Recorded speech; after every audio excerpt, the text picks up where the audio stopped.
Good evening and welcome to the Ann Arbor District Library on AADL TV. Thanks for tuning in for tonight's presentation of Exploring the Mind with the University of Michigan Department of Psychology. In just a moment, Christopher Monk will introduce tonight's guest, Dr. Amie Gordon. To find past Exploring the Mind programs or to view other virtual events, visit aadl.tv. All right, thank you very much for joining us today. I'm incredibly excited to have Dr. Amie Gordon join us to talk about her research. Amie is an assistant professor of psychology here at the University of Michigan. She completed her undergraduate degree in psychology as well as political science at UCLA.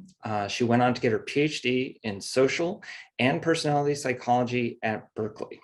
Following graduate school, she became a postdoctoral fellow at Berkeley, and then she was a postdoc across the bay at the University of California, San Francisco. Amie's research examines the many social, cognitive, emotional, and biological factors that shape our close relationships in life. She was named a Rising Star by the Association for Psychological Science. She is a fellow of the Society of Experimental Social Psychology, and she recently received a Carol E. Rusbolt Young Investigator Award. Amie's talk is titled, Why Gratitude Isn't Just for Thanksgiving. Here is Dr. Amie Gordon. Thank you so much, Chris. It's really great to be here today and get this opportunity to share some of my work with the Ann Arbor community, especially being relatively new to Ann Arbor. So I'm going to go ahead and share my slides. So as Chris mentioned, I'm going to talk today a bit about gratitude and why we shouldn't just save it for Thanksgiving. So again, as Chris mentioned, I study a variety of factors that contribute to health and well-being, particularly in the context of our closest relationships, often romantic relationships. And much of what I study is probably not going to seem shocking at first, right? So I look at things like why sleep is important and shapes how we behave towards our close others. I look at, what happens when we feel grateful and what that means for our relationships and our well-being. And so, when I talk about people with these topics, or, the benefits of perspective taking, sometimes people ask, well, that seems a little no duh, right? No one's shocked that sleeping more and feeling good might shape how we act. And yet, I think it's also true that many of us stay up a little bit later than we should, or even when we're already tired, push past that to, finish watching the movie or staying out with our friends, getting a little extra work done. Or sometimes if you're like me, you might even be in your bed ready to go to sleep and find yourself puttering around on your smartphone, unable to put it down. Also, we know that gratitude is good, but how many of us take for granted the good things in our life? Or even when we feel it, don't take the time to express it. So while the things that I study or these ideas might not shock most of us, we also need to recognize that we don't necessarily take them seriously, or it's something that makes sense when we are talking about it, but it's not something we're thinking about as we navigate our everyday life. And so when I was thinking for this talk, what I wanted to talk about and share with you from the different strands of my research, I decided I wanted to focus on gratitude because I think that gratitude is something that we often do underutilize, and that it is one of those things that we have a lot of control over, right? So even those of us who maybe want to get more sleep, there might be outside factors in the way that prevent that. But when it comes to gratitude, it's something that we do have a lot of control over, and making small changes might ultimately make big differences in our lives. So it turns out that gratitude is one of the few emotions to get its own holiday, right? So it's long been recognized as something that matters for our social world and for how we feel, but it actually has only received serious empirical attention in the past 20 or so years. And so in that time, a lot of research has been done and the evidence is really mounting for the importance of gratitude. And I think, it may be, I don't want to say more important than ever, but for those of us living in this time, I think, as we look at, that's a snapshot of today's COVID case rates in Washtenaw County. I'm hoping by the time you're watching this on January 31st, it's on its way back down, but we're living in a time of a lot of stress, and it's very easy to see all the things around us that are going wrong, right? We've got labor shortages, we have, bus routes being canceled and school canceled in Ann Arbor. We have spiking inflation rates, products getting more expensive. This is not an easy time to live through. And so in some ways it might feel then that suggesting we should just all be grateful is a little bit cavalier, but I want to argue the opposite. And then instead, actually, gratitude may be a powerful tool for helping people find the good in their lives, and that we need to find the good in our lives more than ever when it's hard to do so. And so my plan today is first to talk about why we have gratitude. So why we've evolved to experience this emotion and how it benefits us. And then to talk about the problem. And the problem really is given that we have evolved to experience this emotion as something that we see across the globe, and it seems to have many benefits, well, why aren't we then more grateful in our everyday lives? And then finally suggest the solution or at least some tips, some evidence-based suggestions for how you might go about cultivating more gratitude in your daily life. So with that, I hope to give you, a broad picture of both the research on gratitude and then practical application that comes from the work that's been done on it. So starting with the evolution of gratitude. So humans are a hypersocial species. So we have developed these, complex social structures that go beyond our immediate families, and at this point are global. And that's really unusual, in the world to see that if you look at other species. And so one question is how have we managed to create these social structures? Now, there are a few other species that have high levels of sociality like us. You might think about beehives or ant colonies. Now, they've solved this problem of hypersociality and this idea that we need to rely on others of our own kind to survive by ensuring that all of the members of a group share DNA, right? So they've got their queen ant or their queen bee. And so it makes it very easy for them to make decisions at whatever level ants and bees are making decisions that promote the greater group well-being and allow them to rely on each other, because by helping another person, another ant or another bee, they are helping pass along their genetic code in the way that we all strive to do at sort of that basic level. But humans are unique, right? In that we do this with non-kin. So it's not just family, but we are every day probably helping out other people who are not related to us, whether it's something as simple as holding a door open when someone's carrying packages and needs a little help, or something as amazing and awe-inspiring as giving an organ to a stranger to keep them alive. So humans engage in all kinds of altruism, but there's a cooperation dilemma that is something evolutionary theorists have thought about for a long time. And this idea is, how did we evolve to do this when, if you think about it, those people who are sort of the free riders who take advantage of other people's kindness and don't give back, well, they're actually going to be the ones who gather the most resources. And in some ways that would suggest that we should have be more selfish than we actually are. And yet we aren't. We do tend, to help each other. And so one idea is that, and sort of the prevailing thought is we evolved reciprocity. And so this way in which we help each other out, help non-kin by giving to others and then getting in return, right? So reciprocity is the foundation of the human social structure. And gratitude is thought to play a big part of that. So we tend to feel gratitude when we receive a benefit from other people, particularly when that benefit is intentional. So when you believe that the other person meant to help you out, when it's valuable. So the more that you value whatever benefit you received, right? Receiving an organ is likely to invoke huge feelings of gratitude relative to perhaps someone holding a door open for you, and to the extent that it's costly to the person who helped you out. So the more costly the act, the more grateful we tend to feel. And so gratitude is this barometer that helps us see sort of the gifts we're receiving from other people and orients us towards that help And then it's also a moral motivator. So when we feel gratitude, the evidence shows that we then want to respond in kind. So gratitude promotes that reciprocity by encouraging us to want to give back.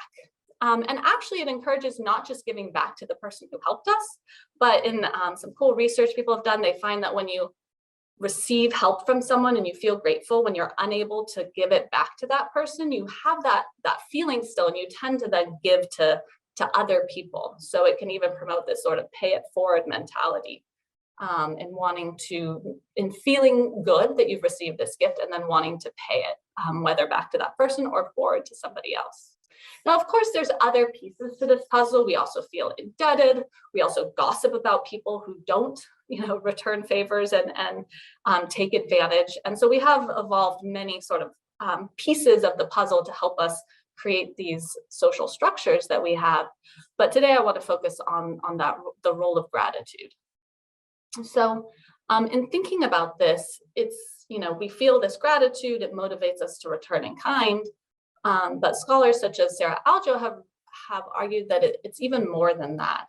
And so the evolution of gratitude is about finding, it helps us to identify and find valuable partners, right? When people do kind acts that promote gratitude, that helps us to identify who might be a high quality person to have in our lives. It then reminds us of the value of people. So when we feel grateful for the people in our lives, we remember that they are, high quality, helpful, pro-social people. And then it helps bind people together. So those acts that come from reminding us of that value helps us form relationships.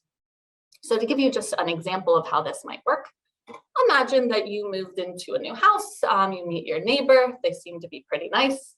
You go away for the weekend. When you come back, you find out that neighbor brought your trash in because they noticed that you were gone and not able to bring it in for yourself. You feel a little gratitude towards that person. You say thank you to them, strike up a conversation, feel good. And the next time you talk to them and find out they're going out of town, you offer to go pick up their mail for them and bring it in so that it's not left in their mailbox while they're gone for a week.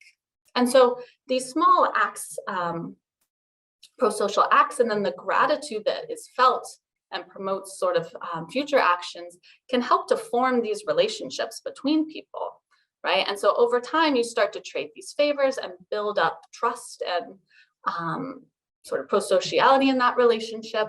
And in doing that, you build important resources that help for well-being and survival, right? So you've not just got the social resource of having good people in your life, but they also provide tangible resources, right? That's going to be the person perhaps that you ask to help shovel your driveway when you get stuck in the snow. And they're going to do it for you, probably because they know that you will return the favor or would return the favor if it was needed.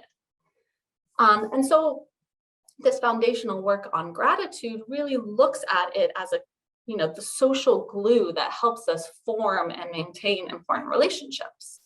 Now, in my work, I focus primarily on the role that it plays once relationships have been established, right? So how it helps us hold on to the people in our lives. And in particular, I've looked at that in the context of romantic relationships. So in my lab, how we study gratitude, we look at it in a number of different ways. Sometimes we do what are called cross-sectional surveys.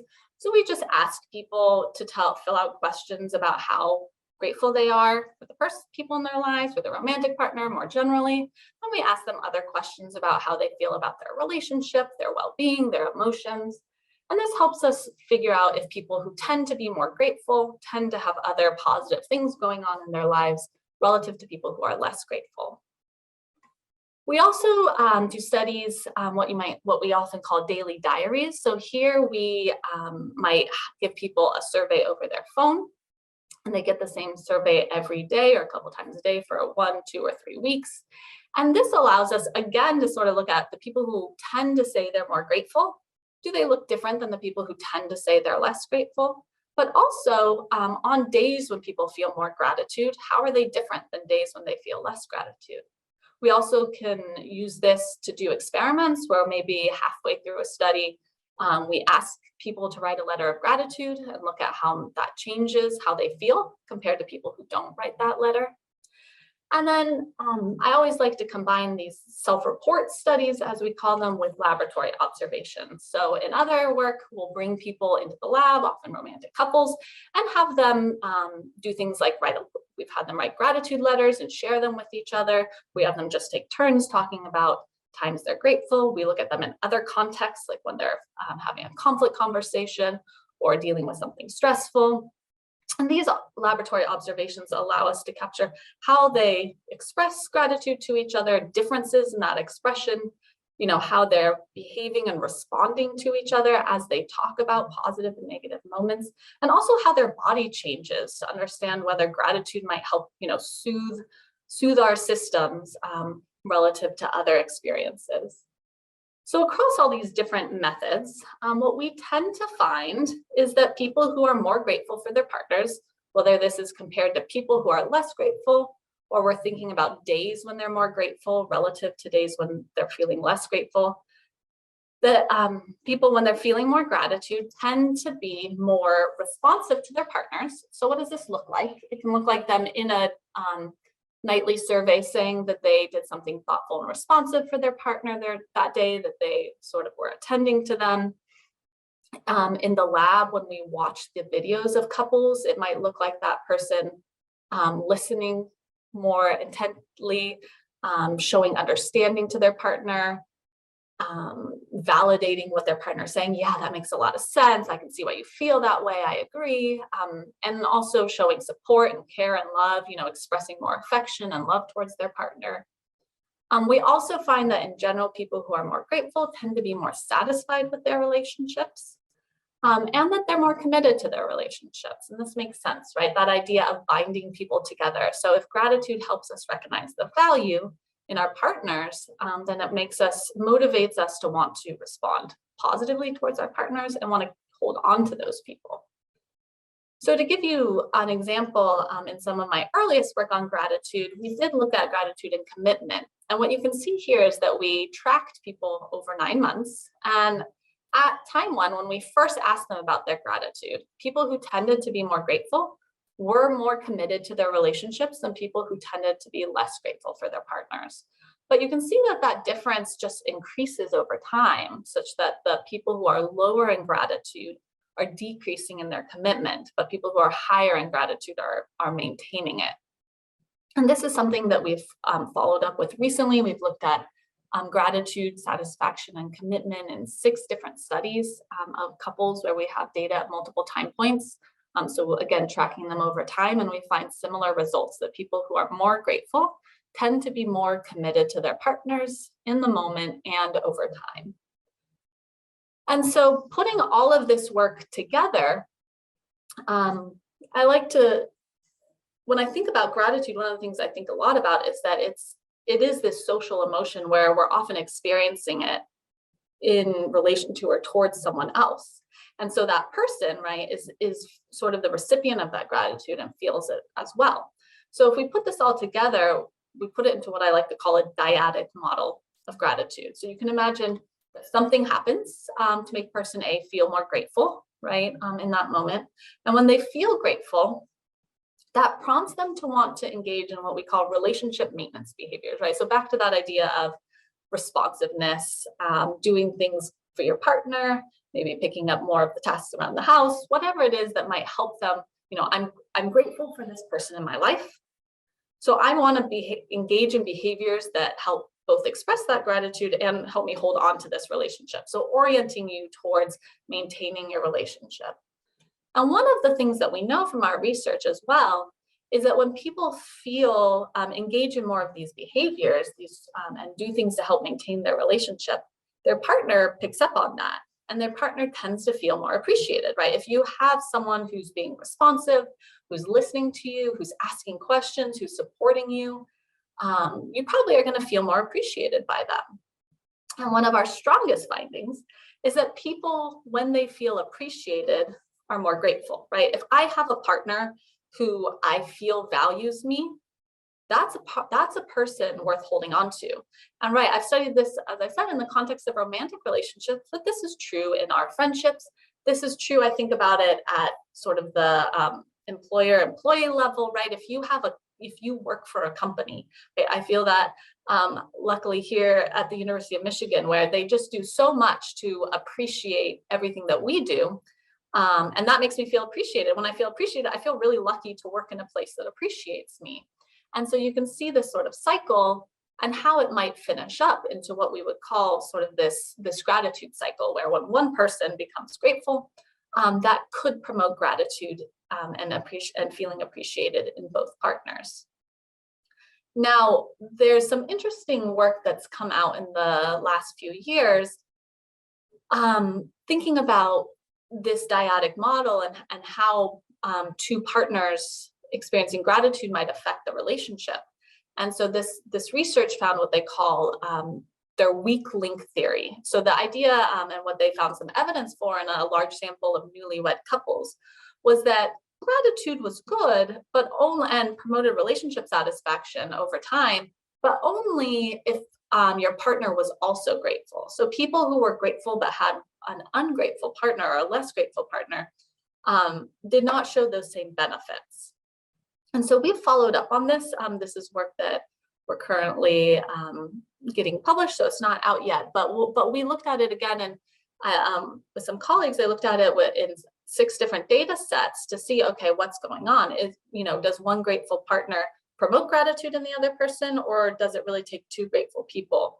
And so we've, across all of our studies, we mainly found evidence that if you are grateful, you are more satisfied, you are more committed, you become more grateful over time, you actually have a partner who becomes more grateful. And so while relationships in which both people are grateful are going to have, the highest satisfaction, the highest commitment, if you yourself are grateful, that seems to be the most important piece. And your partner's gratitude actually can help buffer you when you're less grateful, but does less to pull you down. At least that's the evidence that we found. And so that sort of fits with this model and this idea that, my own gratitude can help shape how I feel in the relationship and can help shape my partner as well. So also in some newer work we have to just capture, again, not just the benefits of feeling grateful, but the benefits of the other side of it. We looked at the benefits of feeling appreciated. So I'm going to put a graph up here and then explain it. So what we found here, so this was data we collected of cohabiting couples during the pandemic. We tracked them over the course of a year. So this is just one snapshot from this project. And one thing I was interested in is we know from some classic research that division of labor plays a role in how people feel about their relationships. And in general, having a more equal division of labor tends to be better. And so something that I've wondered about was, is that true if people feel appreciated? And so I looked at that, and what you can see here is people's reports of the division of labor in their house from all me to all my partner, and then how satisfied they say they feel in their relationship. And the blue line depicts sort of the typical pattern that we see, where people are most satisfied when the division of labor is equal, less satisfied when it's unequal, particularly if they're the one who's reporting doing more. You can see over on the all my partner side, there's less data points because people tend to be less likely to say that their partner is the one doing all of the work. And so that just highlights another sort of truism in this work, that we always think we're contributing more. But when you think what these 2 lines represent is it's broken down by how appreciated people feel. So the more appreciated that people felt, we did not find that doing more labor was associated with less satisfaction. Whereas if people felt less appreciated, we did see this traditional effect. So the takeaway from this, and why I suspected this might be the case in the first place, is that feeling appreciated, it feels good, but it also helps us feel noticed and seen. And that's sort of a basic need that we have. We want to be seen by others. We want to feel valued by others.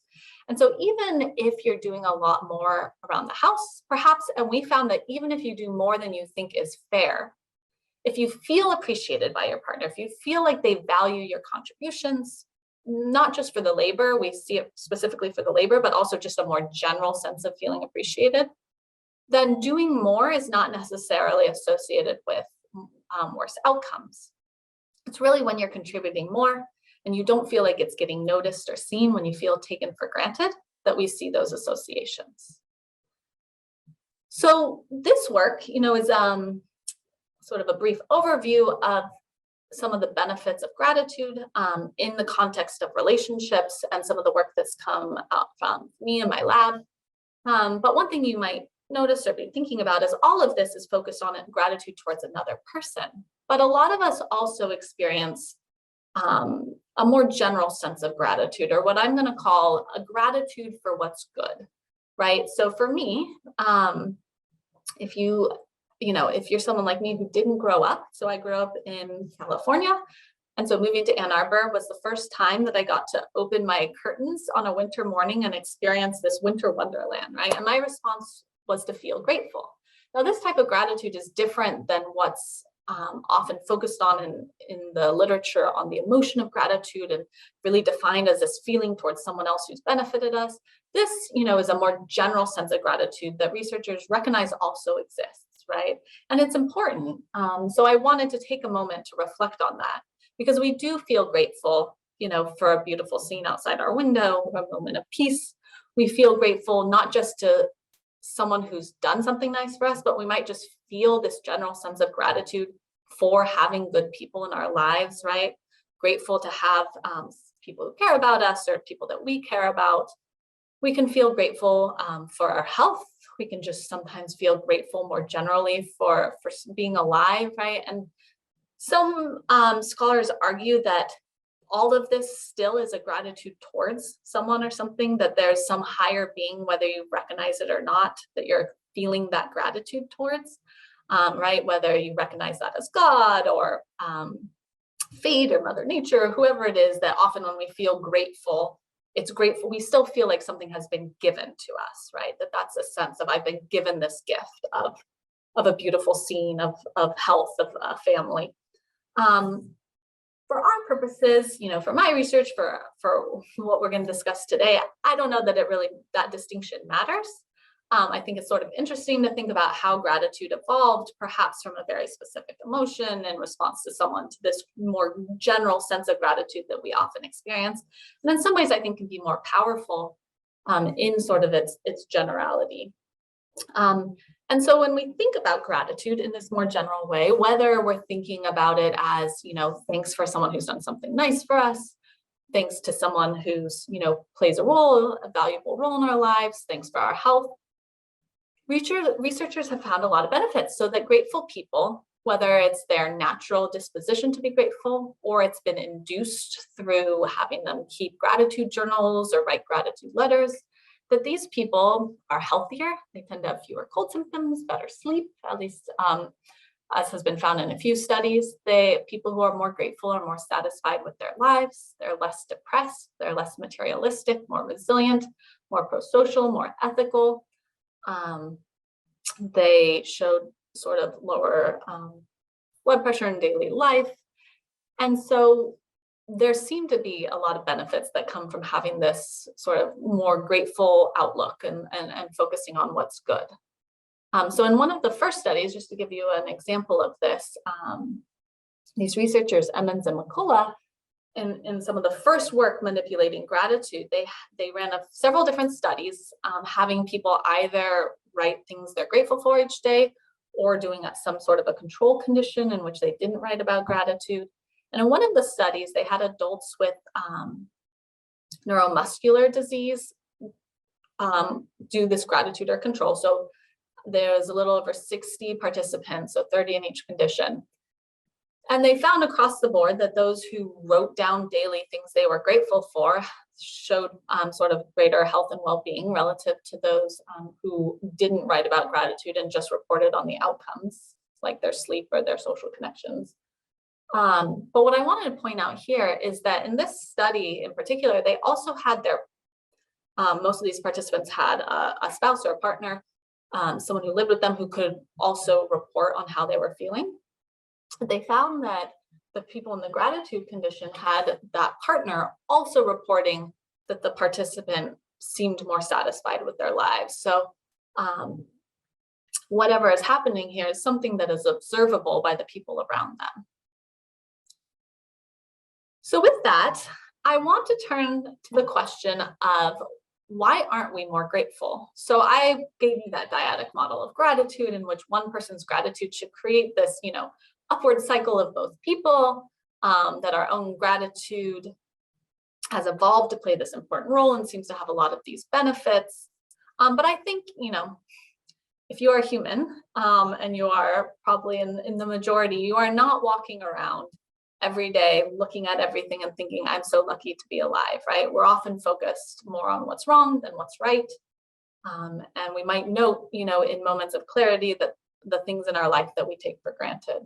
I study gratitude and I suffer from this problem. So what is the problem? The problem is that we as humans have evolved what I like to call some unfortunate human tendencies that have reasons we have them, but in the case of gratitude and focusing on the positive in our life, they can undermine our efforts. So one of them is expectations. Another is something we call hedonic adaptation. And a third one is our negativity bias. And I'm going to go through each of these. So expectations, I think are best explained by a few examples. So one example I always give is a good friend who thought she was getting an engagement ring for Christmas and instead got another great gift, right? And the gift was something that generally would have been a really exciting gift and she would have been very grateful for it, but she thought she was getting something else. And the response was not gratitude, but rather disappointment, right? And I think about this also with gift giving and thinking about if you surprise someone with a gift, or let's say you write a thoughtful card and you give it to them on a random day of the year, you can imagine that their gratitude in that unexpected moment is going to be greater than the gratitude they might feel on a holiday where there's an expectation that you should be giving them a gift. Another example I like to give when thinking about expectations is this, how they shape our ability to be grateful for things that happen regularly. So imagine you have a partner, a friend, at work, someone who tends to bring you coffee, right? You're a coffee drinker, whether it's in the morning and your partner brings it to you while you're still in bed, or you're at work and you can't get up from your desk and someone, when they get coffee, brings you coffee. Often, the first time that happens, and especially if it's unexpected, we might feel really grateful. And then it becomes a little routine and they do it a few more times and you feel very grateful that they're bringing you this coffee. And then it's been, a few months and you guys have gotten into this routine that whenever they grab their coffee, they bring you coffee as well. And then one day you wake up or you're at work and they walk by and you see they have only one cup of coffee, right? That they've got themselves coffee, but they didn't get you coffee. They've gotten you coffee every day for 3 months and suddenly they didn't get you coffee. So instead of feeling grateful for the days that they did bring you coffee, at that point, you're probably a little miffed that they got coffee only for themselves, right? So they've done something nice and now it's become a habit or a routine, and it's easy to expect it. And then what we're more sensitive to is when we don't get it than when we do. So I struggle with this as a parent and, a person who has close others in my life, of how do I give, but not in a way that it becomes sort of expected and taken for granted, right? If I got into the habit of when I would travel for work, bringing my daughter back a little souvenir, and then, I was on one trip and it was late and running and I was like, I got to bring her back something. She's going to be so disappointed if I don't. And so how do we balance that? But also just, I think one important thing is to be aware of it, aware that when something nice happens and it happens regularly, we can come to expect it. So the next thing is hedonic adaptation. So this is talks about, so hedonic adaptation refers to the fact that we get used to the things in our lives. And that we get used to the good things. So we have a very strong set point that we return to in terms of our happiness levels. And this is adaptive when bad things happen, and this idea that time heals all wounds. It's less good when good stuff happens because we get used to that as well. and we adapt. So examples I like to give for this is when I moved into a house that felt in all ways like an upgrade, with its beautiful wooden floors and big light windows and lots of green outside. But within 6 months of living there, I was, complaining that the floors were creaky and annoyed that my single pane windows let in so much cold and condensation, and that it turned out all that green outside, maybe I was allergic to. And so we adapt to these things, and it's hard to stay grateful for them. Similar to the expectations, we're very sensitive to sort of new changes in our environment. And so once we sort of settle into something good, it's hard to notice it much. This can happen in our relationships as well, right? Where we're focused on all the positive things about our partners and our friends, the people in our life. Their cute little snoring, however, can become very annoying sort of once you adapt and get used to them.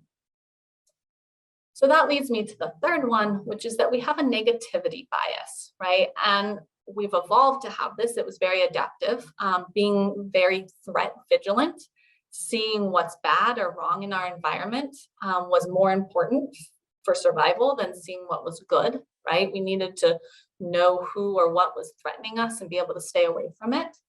But we live today in a world that for many of us does not have that same level of threat, and yet we are still very sensitive to it. And so we tend to focus more quickly and are more likely to see what's wrong than what's right. And if we're tired, hungry, stressed, feeling time poor, overwhelmed, when we're low on resources, sort of internal resources, neural resources, we become even more threat vigilant. So we have even stronger negativity bias. So in research on relationships, when people are stressed, they're more likely to sort of interpret ambiguous behaviors in a negative light and react very strongly to them. And so all of these different tendencies that have adapted, that we've evolved them for good reason, also though lead us to this situation in which we tend to struggle a little bit to stay grateful for the good in our life. And so what do we do about that, right? And so today I hope, if nothing else, I can convince you that it's possible to retrain our thinking if we're willing to put in the work. That, even since I started grad school, the research on neuroplasticity is exploding, and we're learning more and more about the control we have and our ability to reframe, reshape sort of how we think and view the world, right? So the analogy that I like to give comes from all of my time in the crowded, trafficy San Francisco Bay Area, as I'd sit in my commute home and get really frustrated. So commutes are something that people tend not to adapt to, one of the few things in our lives we don't. And so as we sit in that traffic, feeling frustrated, thinking that we can choose to focus on what's wrong or switch our point of view and try to focus on what's right. And so with that, I want to finish up with my solution, or what I like to call the 4 rules to live by. So one of them is to make a conscious choice to cultivate gratitude. Another is to form a gratitude habit. The third is what I like to call, if you think it, say it. Number 4 is to make your gratitude high quality. And so I'm going to go through each of these as we finish up. So first is making a conscious choice. So part of why I want to talk to you about this problem of the things that make it difficult to maintain gratitude is because it helps us recognize that if we want to be more grateful, we have to make a conscious choice to do that. So one way we can do that is to ask questions of ourselves, right? So whether it's a reminder that you put into your calendar, or a note, a sticky note you have somewhere to say, am I taking my family for granted? Have I thanked my coworkers today? One question I like to ask myself is, would I say thank you if a stranger was doing this for me, when the people that I know that in my life help me out in some way? So just these little tweaks or reminders can help us sort of overcome that adaptation that happens in those expectations. Another example I like to give is that we can make life choices that make it easier to be grateful. So again, living in the crowded, trafficy San Francisco Bay Area, I had 2 freeways I could take to get from home to work on my hour commute. And one of them is the one Google Maps always would tell me to go on, but it was very trafficky and ugly and stressful. And the other one was was a little longer, but was this very open, well done freeway that went along these gorgeous reservoirs and had green rolling hills. And I always chose to take that one because I found it was a lot easier to come home feeling grateful and just good rather than feeling stressed if I made that choice. So we don't have options always every day to make these choices, but to the extent that we can do the little extra work to shape our life in a way that allows us to be more grateful, it can make a difference. So number 2 is to form a gratitude habit. So whether this is keeping a gratitude journal, writing gratitude letters, or even starting a cycle of gratitude. So doing something nice for someone else and sort of helps us feel good. We tend to benefit from helping other people.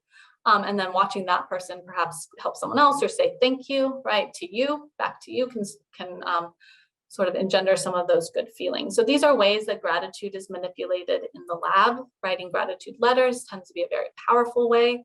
And the key here is to find something that works for you. If a habit feels like a burden and you don't want to do it, it's probably not going to promote gratitude. And so finding something that feels genuine and works. I'll come back to that. So then the second 2 are focused more on the expression of gratitude. So one of them is what I like to call is if you think it, say it. So I spent all this time saying, why are we not more grateful? But I was actually looking at my data. And so this again is a study I ran that I tracked over a year of the pandemic. This is going to give you every month, but we only actually did 6 time points. But we asked people's emotions, and what you'll notice here is that people feel more grateful than anything else, or at least that's what they say. Now, if you're like me, so I've taken my own surveys, and what I find is that when I'm asked to reflect on how grateful I am, it makes me think about the good things in my life. And I say, yeah, I'm grateful. But when I'm going about my day in a particular moment, I might not feel it. But the reason I'm putting this up now is because there's a second problem, which is even when we feel grateful, especially when we feel grateful to other people, we don't always express it. And so research shows that we tend to underestimate the power of our positive words and think other people won't appreciate them as much as they do. And we overestimate how awkward sharing them will be. We think that the other person is going to feel uncomfortable hearing us express our gratitude, even though the other person does not feel that way. And so research has looked at that and finds some strong evidence that we aren't great at forecasting what's going to happen when we share gratitude. And because of that, we might not do it as much as we should. So because of this, I've forced myself now to express my gratitude when I feel it. An example I like to give is I read a book soon after I had kids called How Not to Hate Your Husband After Kids. Questionable title, but I thought she did such a great job summarizing the research on relationships that I actually spent some time trying to find the email of this author, emailed her publicist, just said, express gratitude, and I really appreciated that she'd done the work to find the research and write it in a compelling way. And so we started to correspond, right? It created a little bit of a back and forth, as gratitude does. And so one thing that stood out is she said, you've inspired me to reach out and give someone a compliment whenever their work touches me in some way, that she also did not realize the power of expressing gratitude until it had been done for her. So number 5, that last one, is making your gratitude high quality, right? 5, sorry, it's 4. I had a 5th one at some point, but I decided to drop. So this is how to say thank you. And the first part is putting the you into thank you. So imagine that you had someone take you to the airport. I've quickly learned that the Detroit Metro Airport is a very special place. As I take people to drop them off and pick them up, it feels a little like the Wild West there sometimes. So imagine that you had someone take you, or in this case, pick you up from the airport. Of course, when you got in the car after they picked you up, you would thank them, right? We have these social scripts. You would be a jerk for not saying thank you for someone, friend or family member coming to pick you up. But research suggests that you can do better, that if you put the you into thank you. If you don't just say, hey, thanks for picking me up, but you say something like, thanks for picking me up. I appreciate that you drove all the way out here. It means a lot to me that you're always so thoughtful, especially remembering how much I hate taking ride shares. And you really emphasize not just the act that they did, but the thoughtfulness of the person, that gratitude goes further, that gratitude's a higher quality and that it has greater benefits for both people. There's also newer research I really like that says when you express gratitude, you can think about what you focus on. So you could say something like, thank you, the airport is so far away and the traffic is so awful. You took a lot of time and had to leave work early to get me. You really put yourself out there for me. So recognizing that costliness of the act. Or you could say something like, thank you, I'm so tired from all of this traveling and I have an event I would have missed tonight if you hadn't come to get me. You really saved me by picking me up. Focusing instead on the value that you got from their help. Now, if you'd ask me to hypothesize or how I express gratitude, I think I often highlight the cost, but it turns out that highlighting the benefit is more beneficial. So when they look at people's expressions of gratitude, researchers have found that expressing the benefit that the person gave you tends to produce more positive mood and better outcomes relative to not expressing the benefit. And that expressing the cost doesn't seem to have those same benefits. So it's not as good to highlight the cost as it is to highlight the benefit. So it's this second one that really seems to make gratitude higher quality and go further. So finally, last things I want to say are just that an insincere thank you maybe worse than no thank you at all. And so for gratitude to be good, it really should be authentic. That it's not about saying thanks when you don't feel it or don't mean it, but more about capitalizing on genuine opportunities to be grateful. So the research has shown that even when you do gratitude manipulations, right? So in one study, they had couples do gratitude letters, but it was only helpful or beneficial if the partner perceived that gratitude as sincere. So if you think the other person's just doing it because they are supposed to, you're not going to receive those same benefits. And finally, to just remember that gratitude feels good. That, it might be something that we resist doing because we feel we have other stuff going on. But the reality is that when we do force ourselves to write those letters, so whenever I teach classes that are relevant to gratitude, and I encourage my students to do this optional assignment to write a gratitude letter, I tell them all the benefits of gratitude, and I'm always curious how many actually do. Maybe it's about a third of them who took the time over the weekend to write one. But the ones who do are very happy they did. They say it made them feel grateful, it made them feel good, they connected with the person they wrote it to, whether they actually shared it or not, it just is a positive experience. So we have some resistance sometimes to engaging in these acts, but when we do, the research suggests we tend to benefit. And so just as stress and negativity can spill over from one area of our life to the other, I want to also end by pointing out that happiness can spill over too. So when we do something to make us more grateful in one area of our life, that's likely to impact other areas. And that overall, the research shows that positive emotions sort of broaden and build us up. So when we experience positive emotions, they help us have better relationships, we sleep better and we feel healthier.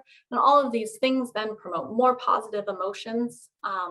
And so in that way, it can promote a positive cycle.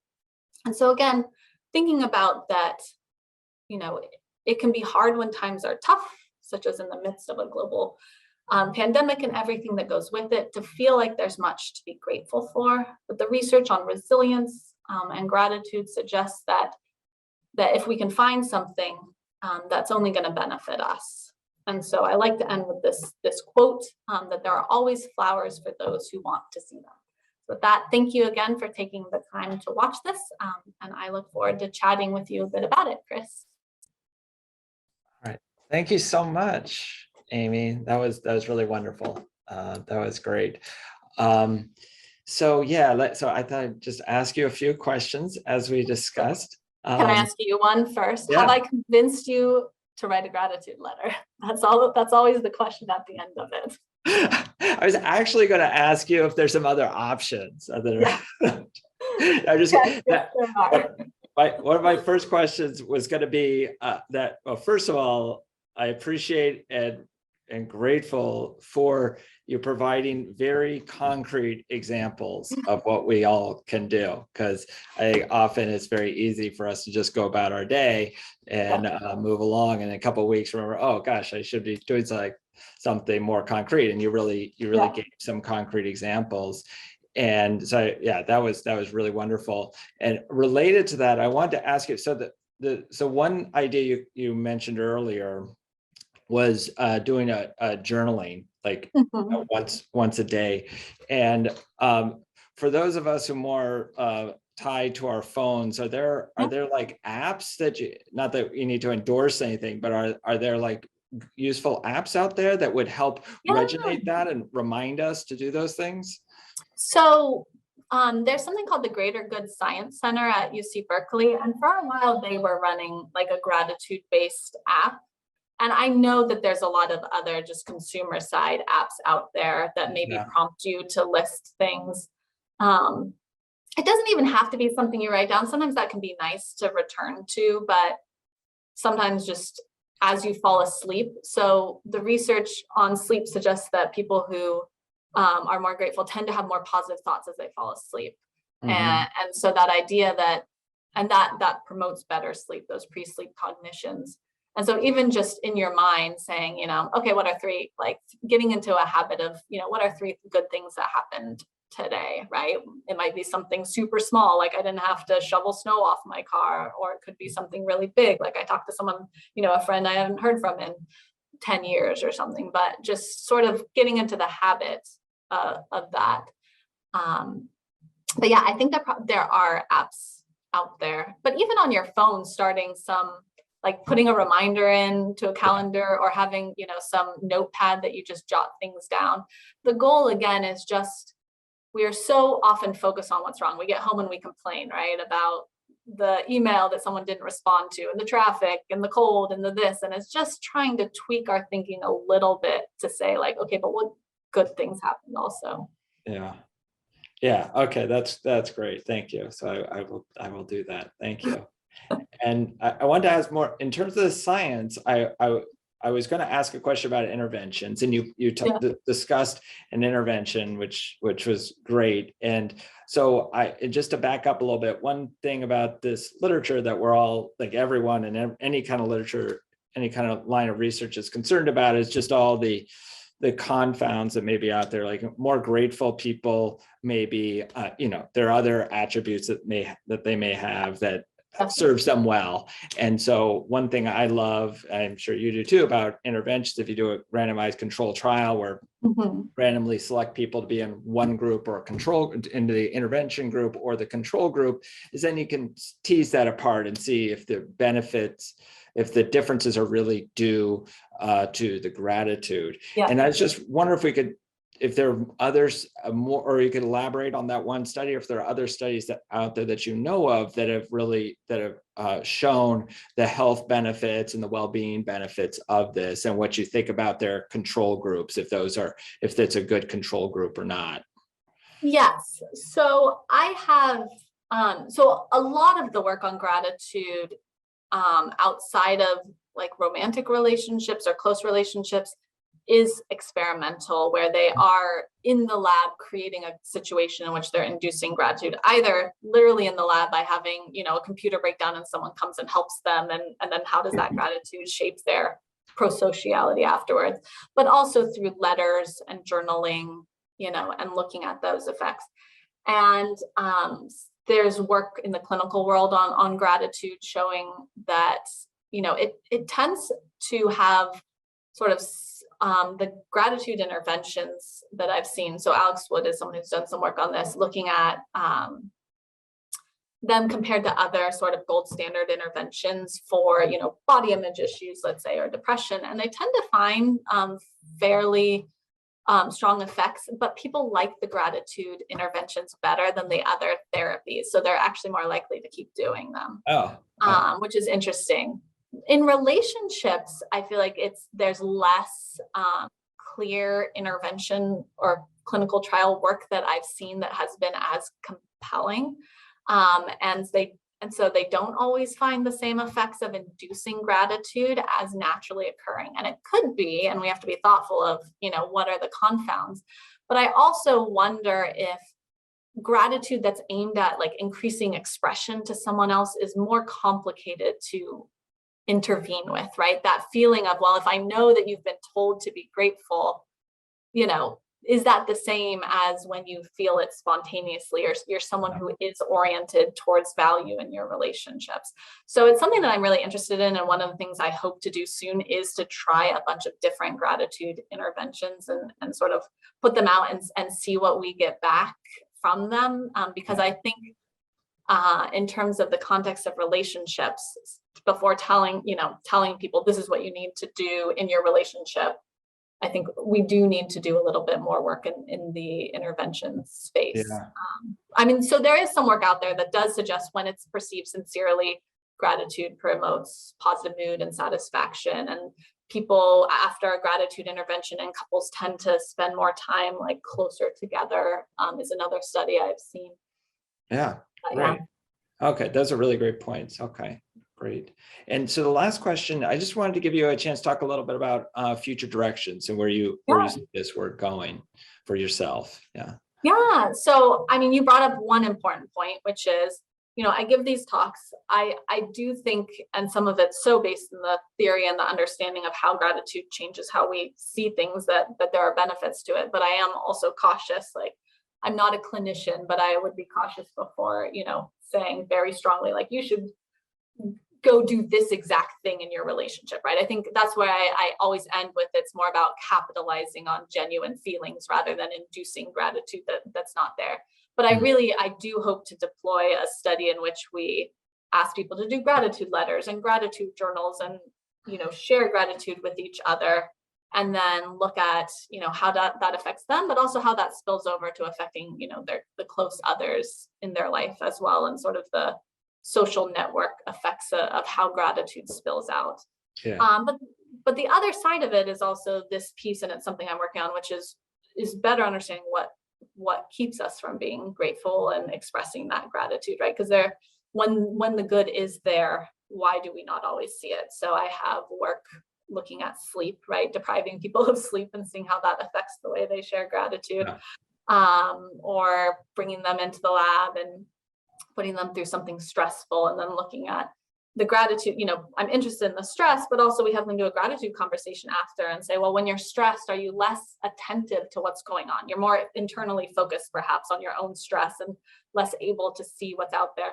Or it could be that if you have someone very supportive, a stressful situation promotes, gratitude for the people who are there to help you. So I think there's still a lot to be figured out. And I mentioned a little bit that when we bring people into the lab, I like, to see how it changes the way they feel. So we collect measures of heart rate and blood pressure and cortisol, which is related to, stress reactivity, to look at whether there can be something about gratitude, and then what is it about gratitude, or, what kind of gratitude might shape how people respond physically and what that means for how they feel. And if it's a buffer, perhaps for later stressors or things like that. Mm-hmm. Great. Okay, wonderful.